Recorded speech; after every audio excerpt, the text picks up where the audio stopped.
Era el último día del año 2023. Nos encontrábamos en el sur del patio de Torreón, filmando uno de los últimos trenes que llegaron a la ciudad aquel año. Como ya lo vimos en otro video, el tren fierrero es uno de los más pesados que recorren el país, por lo que es necesario el trabajo de 5 locomotoras distribuidas, normalmente en formación 2 al frente, 2 al medio y 1 al final. Fue hasta que me encontraba editando los clips de video cuando me percaté que con el dron había grabado a 2 hombres robando el cable brincador de las locomotoras que iban al medio del tren. Sin este cable las locomotoras pierden comunicación entre ellas.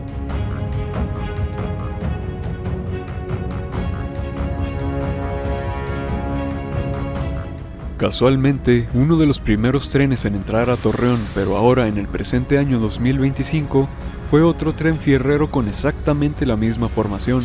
Sin embargo, en esta ocasión me encontraba grabando a nivel de piso justo donde de pronto salieron 2 hombres con muy mala pinta y se dirigieron directamente a los rieles.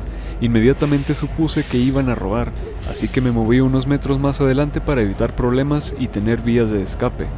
Yo seguí grabando el tren y cuando pasó la última locomotora, no perdí la oportunidad de tener una toma junto a una SD-42 que se encontraba trabajando.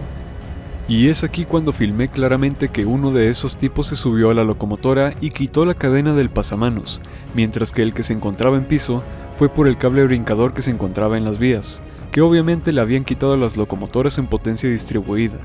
Ambos se dieron cuenta de que estaba grabando, e incluso el maquinista de patio les aventó un silbatazo.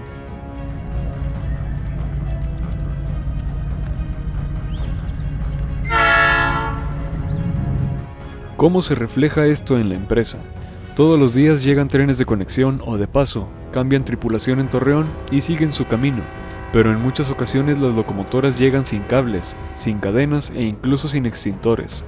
Esto significa una gran pérdida de tiempo y evidentemente de dinero, al tener que estar revisando que todo esté en orden y de necesitarse reponer lo robado. ¿Pero qué está pasando? Pasó un año y siguen los robos exactamente en el mismo lugar. ¿Tanta hambre tienen los señores que hasta una cadena de acero tienen que robar? Pero recuerden una ley de vida: mientras continúen delinquiendo también continuará su hambre. Todo se paga tarde o temprano.